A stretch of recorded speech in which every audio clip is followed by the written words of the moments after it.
Hey everybody, how's it going? Hope y'all having a good day out there, whenever and wherever you're watching. So this is a video I've meant to make for some time, but the weather and let's just say everything ain't cooperating. So this is going to be over power tools for timber framing. I'm going to start with some of the basics and we'll work our way from there. Like anything else, power tools, you can get by without a single power tool doing this. It's been done for centuries without them, but it does make it a lot faster and easier. All right, so let's get started. Drill. Now, this is Makita's highest torque drill for their 18-volt line. It struggles. This is an 1.5-inch auger bit. And I go through and I've got it on the lowest setting, speed 1, and drilling through or boring through white pine is mostly what I work with here out in Virginia, and it doesn't like it sometimes. So a cordless drill will generally work, but if you're going to be dealing with hardwoods, maples, oaks, things like that, even getting into your hickories and so on, you'll probably want to consider a bigger corded drill, such as a whole hog from Milwaukee, or again some other kind of right angled drill. So either way, this works for me, but find out what's going to work for you. And again, if you're going to have hardwood, this is probably going to be just barely enough to cover the job, but I am a fan of cordless. Plain old circular saw. Now obviously this one's a cordless. I needed some batteries from a Makita. My other batteries had shot out in that one, and I got this deal for really good. It was with batteries, charger, 2 batteries, charger, and everything for like $119 shipped to my house. I couldn't pass it up, so I picked it up. But either way, any saw will do. Any circular saw will do. This is probably going to be your most commonly used one. Is going to be just your plain old 7.25-inch circular saw, skill saw as we call them. But you'll need this 10.25-inch circular saw, or some call it a beam saw or a head cutter, whatever you want to call it. You're going to need a big one. This is 10.25. They make a 16. I'll put a picture of it up there, roughly where my finger's pointing. Makita makes one, I believe Mafell makes one. Sasquatch, the skill saw, they have one of the 16s too. The reason I use and bought this 10.25, is everything I work on, I have a 7-inch width that I try to keep everything to. 7x10, 7x12, and so on. So that allows me, with this is going to cut 3.5 to 3 5/8, depending upon what brand you get and everything else, and what marketing research you read on them. But either way, in 2 passes, it will cut cleanly a 7-inch wide timber, even rough cut. An 8-inch is not quite going to cut through that, but it will get it very close.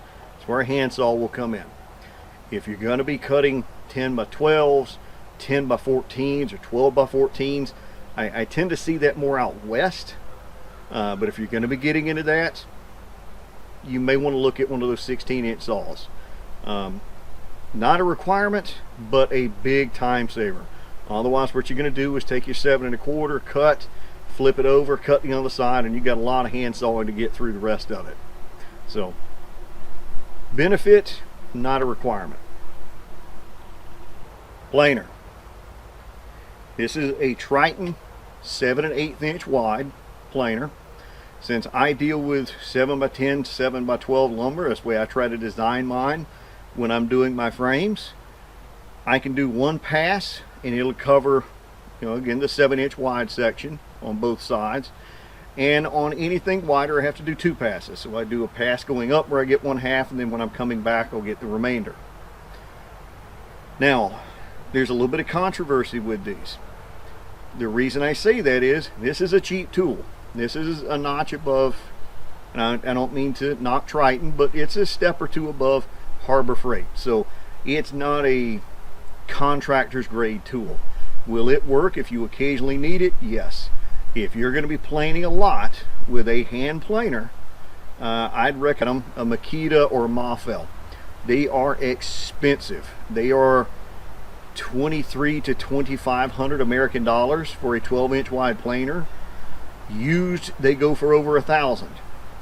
This was $260 shipped. Yeah, for the volume I do, this works.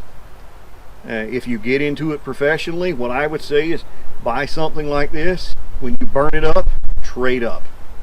It's always been my kind of go-to. If you're not sure if you're going to use a tool, buy the entry level. When you burn that one out or reach the limit of it, take the money that you've earned off of it, the extra, and you've saved, and then buy the nice tool.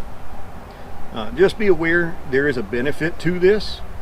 I've covered it in all the videos. It allows you to go through and have clean markings, so I can straighten the timber out so that when I'm referencing things, it's easier to reference across faces, because I've gotten a lot of the twists and everything out of it. I've got a lot of the cups and dips and things out of that timber. Okay, there's a benefit to it. If this is something that's going to be inside and you don't plane it, it will attract dust. Rough lumber, rough cut, is going to have kind of that fuzzy texture, and that's going to attract dust like nobody's, like you couldn't believe.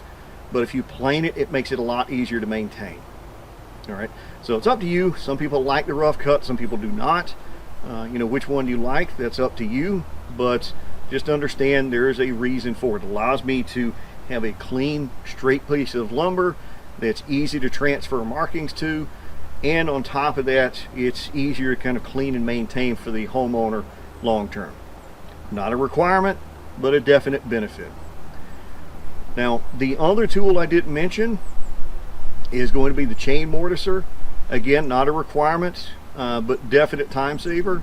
I've got a couple of videos on those. I'm going to be doing a better review of the 7104 in the coming weeks.